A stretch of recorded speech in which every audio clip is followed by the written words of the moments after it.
चाची जी नमस्ते। पारुल ने अपनी चाची सास मनीषा को देखते ही झट से कहा। नमस्ते पारुल बेटा, कब आई तुम मायके से?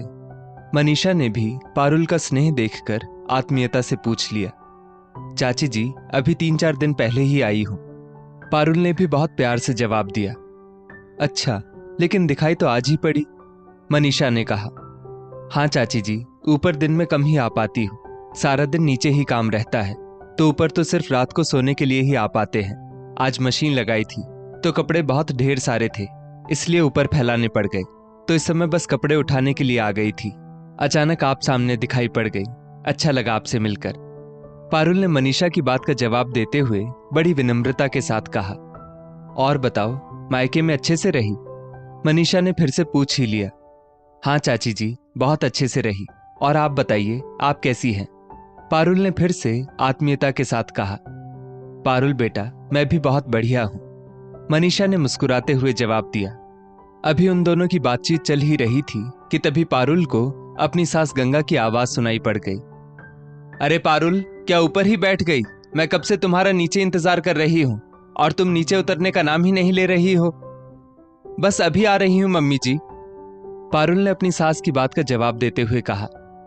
अच्छा चाची जी नमस्ते, चलती हूं, वरना बेमतलब मम्मी जी परेशान होकर ऊपर ही आ जाएंगी। पारुल ने मनीषा को दोनों हाथ जोड़कर अभिवादन करते हुए कहा। ठीक है पारुल बेटा, मनीषा ने कहा, और पारुल खटखट करके सीढ़ियां उतरकर नीचे चली गई। किससे बातें कर रही थी तुम ऊपर? गंगा जी ने तिरछी नजर से पारुल को घूरते हुए पूछा। मम्मी जी, वो चाची जी सामने दिखाई पड़ गई थी, तो बस उन्हीं से उनका हालचाल पूछने लगी, तो वो भी मुझसे मेरे बारे में पूछने लगी, उन्हीं से बातचीत चल रही थी। पारुल ने बिल्कुल भोले भाले भाव से पूरी बात बता दी।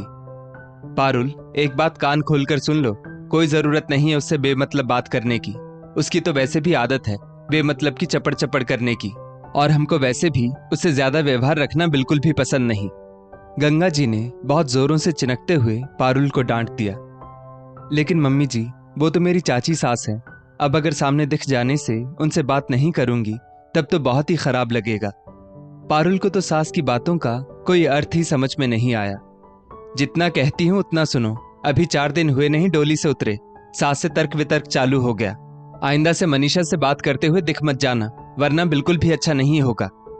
गंगा जी ने तेज आवाज में बड़ी जोर से पारुल को हड़का ही दिया, और पारुल तो एकदम से घबरा उठी। उसकी आंखों में आंसुओं की नमी भी तैर गई, क्योंकि शादी के बाद पहली विदा में तो वो ससुराल आई है और उसको कुछ खास अता पता भी नहीं था, इसलिए उसने उस समय वहां से चुपचाप हट जाना ही उचित समझा और कमरे में आ गई और बैठकर कपड़े तह करने लगी। अभी पारुल की शादी को मात्र 2 महीने ही हुए होंगे। शादी के तुरंत बाद वो अपने पति सारांश के साथ घूमने चली गई, और फिर उसके बाद अपने मायके पग फेरे के लिए, और अभी 3-4 दिन पहले ही वो मायके से लौट कर आई थी। मनीषा उसकी सगी चाची सास थी और उसकी शादी में भी शामिल हुई थी, लेकिन रहती वो बगल के घर में थी, इसीलिए उनके सामने पड़ जाने के कारण पारुल ने शिष्टाचारवश उनसे नमस्ते करके बोलना ही उचित समझा। लेकिन इसके कारण सासू मां तो बेमतलब ही नाराज हो गई। लेकिन आखिर माजरा क्या है, मेरी तो समझ से परे है, आज रात को सारांश से ही पूछूंगी। पारुल ये सोचकर घर के अन्य कामों में लग गई, लेकिन उसके मन में लगातार उथल पुथल मची रही। रात को ससुर महेश जी और सारांश दुकान से आ गए और सबने फिर साथ में बैठकर चाय पी, और फिर पारुल उठकर खाना बनाने की तैयारी करने लगी, और थोड़ी ही देर में खाना बनाकर पारुल ने फटाफट डाइनिंग टेबल पर लगा दिया। पारुल घर गृहस्थी के कामों में निपुण होने के साथ साथ व्यवहार कुशल भी बहुत थी। उसको सबके साथ विनम्र व्यवहार करना बहुत अच्छा लगता था, लेकिन उसके दिमाग में रह रहकर शाम की बातें लगातार गूंज रही थी। सारांश, मुझको तुमसे एक बहुत जरूरी बात करनी है, पारुल ने सारांश के पास बैठते हुए कहा। अरे यार, तुम हमसे एक नहीं, चाहे जितनी भी ढेर सारी बातें पूछो, बंदा तुम्हारी हर बात का जवाब देने के लिए तैयार है। मैं तो वैसे भी दिन भर तुमसे बात करने के लिए बेचैन रहता हूं यार। अच्छा खासा दुकान पर बैठता था, लेकिन जब से तुम मेरी जिंदगी में आई हो, दुकान पर बिल्कुल भी मन ही नहीं लगता। सारांश ने पारुल के माथे पर आ गई लठ को अपने हाथों से पीछे करते हुए कहा। सारांश, ये मजाक की बात नहीं है, ये बहुत जरूरी और गंभीर बात है, पारुल ने बड़ी मासूमियत से कहा। अच्छा, हमारी पारुल रानी गंभीर बात भी कर लेती है। अच्छा चलो, अब मजाक बंद, बताओ कि आखिर क्या बात है, क्यों इतनी परेशान लग रही हो? सारांश ने थोड़ा सीरियस होते हुए कहा और पारुल ने शाम की पूरी घटना जैसे कि तैसे सारांश को बता दी। अब तुम ही बताओ सारांश कि अगर चाची जी मेरे सामने आ जाएंगी तो क्या मैं उनसे बोलूंगी नहीं? तब तो वो मुझको बहुत ज्यादा बदतमीज समझेंगी। और फिर आखिर ऐसा है क्यों? आखिर क्यों मम्मी जी मुझे चाची जी से बात करने के लिए मना कर रही है? पारुल को तो ये सब बिल्कुल भी अच्छा नहीं लग रहा था। उसके मायके में तो सभी ताई चाची बड़े लाड़ प्यार से एक दूसरे के साथ रहती थी। पारुल, अब क्या बताऊं मैं तुम्हें, मम्मी का तो हमेशा ही यही रहता है। मेरे भी दिमाग में उनका ये व्यवहार बिल्कुल समझ में नहीं आता। चाची जी का मायका थोड़ा गरीब है और चाचा जी की भी कमाई कोई बहुत अच्छी नहीं है। चाचा जी ने कई रोजगार किए, लेकिन शायद किस्मत का फेर था कि वो किसी भी रोजगार में सफल नहीं हुए। इसीलिए अब वो अपना एक ऑटो चलाते हैं और उससे उनकी आमदनी भी ठीक ठाक हो जाती है। लेकिन मम्मी को ये सब बहुत नागवार गुजरता है। मम्मी को हमेशा अपने अमीर होने का अहंकार रहता है, जबकि पापा मम्मी की इन्हीं हरकतों से बहुत चिढ़ते हैं और मुझे भी बिल्कुल नहीं अच्छा लगता मम्मी का ये व्यवहार। मम्मी ने कभी भी मेरा चाची जी के बच्चों के साथ खेलना पसंद नहीं किया। हमेशा मुझको डांटती डपटती रहती थी, जबकि बंटी और अन्नू मुझे देखते ही भैया भैया कहकर लिपट जाते हैं। लेकिन उनके लिपटते ही मम्मी एकदम से उनको घूरने लगती और वो बेचारे सहमकर पीछे हट जाते।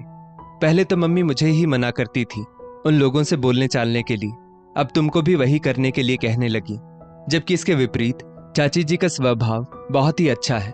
वह मुझे अपने बच्चों से कम प्यार नहीं करती, लेकिन मम्मी को तो समझाना सचमुच बड़ा मुश्किल काम है। सारांश ने सारी बातें एक साथ पारुल को बता दी। लेकिन सारांश, चाची जी शादी में तो आई थी, फिर ऐसा क्यों? ये सब सुनकर पारुल से बिल्कुल भी रहा नहीं गया। पारुल, हाँ, शादी में तो दुनिया को दिखाने के लिए बुलाना ही था, और फिर पापा तो जिद पर अड़ जाते अगर मम्मी शादी में उन लोगों को ना बुलाती तो। लेकिन शादी के बाद से मम्मी का रवैया फिर जस का तस। सारांश ने ठंडी सांस भरते हुए कहा। लेकिन सारांश, एक बात समझ लो, मैं तो ऐसा बिल्कुल भी नहीं करूंगी। अगर चाची जी से मेरा आमना सामना होगा तब तो मैं जरूर बोलूंगी। फिर चाहे मम्मी जी नाराज भी हो तो मैं उनकी डांट भी सह लूंगी, लेकिन मैं अपनी तरफ से चाची जी का अपमान बिल्कुल भी नहीं कर सकती। ये मेरे संस्कारों से विपरीत है, पारुल ने भरे हुए गले से कहा। अब जैसा तुम ठीक समझो। इतना कहकर दोनों पति पत्नी सो गए। समय बीतने लगा। पारुल के सामने अगर उसकी चाची सास आ जाती तो पारुल उनसे अपनी सास से नजर बचाकर बोल जरूर लेती। हालांकि जानती तो मनीषा भी थी कि उसकी जेठानी गंगा उसको पसंद नहीं करती है, लेकिन वो बच्चों से बिना बोले रह नहीं पाती थी। लेकिन गंगा को बहुत ज्यादा चिढ़ होती मनीषा से।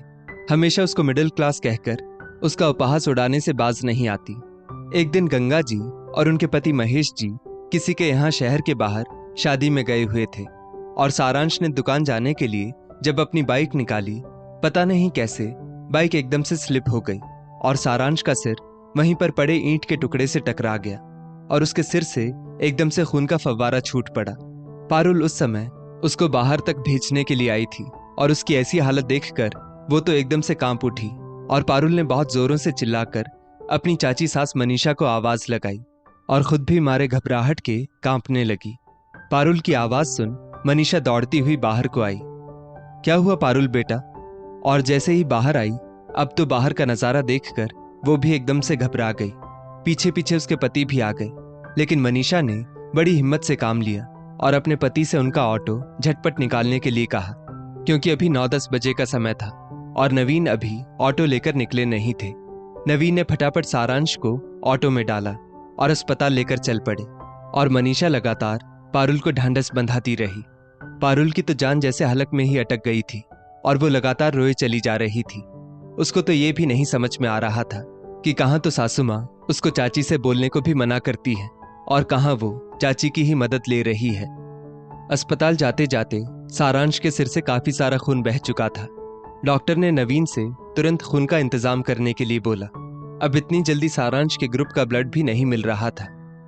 डॉक्टर साहब, आप हमारा खून ले लीजिए, ये हमारा सगा भतीजा है, इसका खून जरूर मेरे खून से मैच कर जाएगा।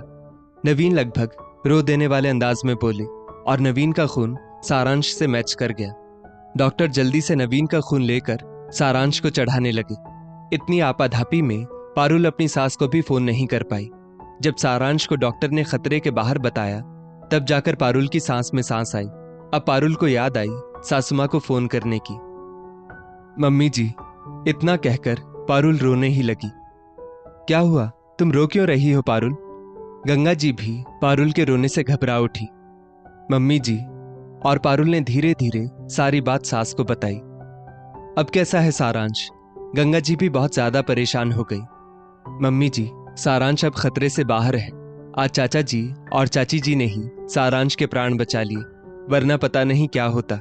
डॉक्टर कह रहे थे कि सारांश के सिर से इतना ज्यादा खून निकल गया था कि अगर थोड़ी भी और देर होती तो कुछ भी हो सकता था। इतना कहकर फिर से पारुल सिसकने लगी। पारुल बेटा, तुम बिल्कुल भी परेशान ना हो, हम लोग बस अभी थोड़ी ही देर में पहुंचते हैं। और लगभग 2 घंटे के बाद महेश और गंगा जी भी अस्पताल पहुंच गए। गंगा जी के तो सारांश की हालत देखकर चक्कर ही आ गए। दीदी, संभालिए अपने आप को, आप इतना घबराएंगी तो पारुल को कौन संभालेगा? वो तो बेचारी बहुत ही ज्यादा परेशान है। मनीषा ने आगे बढ़कर गंगा को अपनी बाहों में थाम लिया। मनीषा, अगर हो सके तो प्लीज मुझको माफ कर दो। मैंने बहुत ही गलत व्यवहार किया तुम्हारे साथ। हमेशा ही हीन दृष्टि से तुम्हें देखा, लेकिन तुमने मेरा वो सारा व्यवहार भुलाकर आज मेरे लाल की जान बचा ली, वरना पता नहीं क्या होता। मैं तो आज सचमुच बहुत शर्मिंदा हूं। गंगा मनीषा के सीने से लगकर फपक फपक कर रो पड़ी। दीदी, चाहे आपने कैसा भी व्यवहार किया हो, लेकिन मेरे मन में आपके लिए कोई भी कलुषता नहीं। आप पहले भी हमारे लिए सम्मानीय थी और आगे भी रहेंगी। आप पहले अपने बच्चों को संभालिए। पारुल भी बहुत ज्यादा घबरा गई है, उसका चेहरा कैसा फक पड़ा है। मनीषा ने अपने मन के भावों को प्रकट करते हुए कहा। मनीषा, तू तो मुझसे भी बड़ी हो गई रे, लेकिन आज से तुम्हारी ये जेठानी हमेशा हमेशा के लिए बदल गई। गंगा ने हाथ जोड़कर कहा। नहीं दीदी, ये जुड़े हुए हाथ छोटों के सामने अच्छे नहीं लगते। अब आप सारांश और पारुल का ध्यान रखिए। मैं घर जाकर कुछ खाने पीने का बनाकर लाती हूँ, सबको भूख लगी होगी। मनीषा वहां से उठते हुए बोली। हाँ जरूर, और तुम भी जरूर खा पी लेना, गंगा ने मनीषा का हाथ पकड़ते हुए कहा। आज अपनी सास के मन की कलुषता को धुलता हुआ देखकर पारुल बहुत ही ज्यादा खुश थी। हालांकि सारांश के चोट लगना कोई अच्छी बात नहीं, लेकिन अगर उस चोट की बदौलत उसकी सासू मां का स्वभाव परिवर्तित हो गया और उन्होंने अपनी देवरानी को दिल से अपना लिया, शायद उससे अच्छा कुछ हो ही नहीं सकता था। और वो वहीं पर बैठी बैठी रोते हुए भी मुस्कुरा उठी। दोस्तों, इस स्टोरी को लेकर आपकी क्या राय है, नीचे कमेंट करके जरूर बताइएगा। और ऐसी ही और भी बेहतरीन वीडियोस के लिए हमारा पेज जरूर फॉलो करें। धन्यवाद।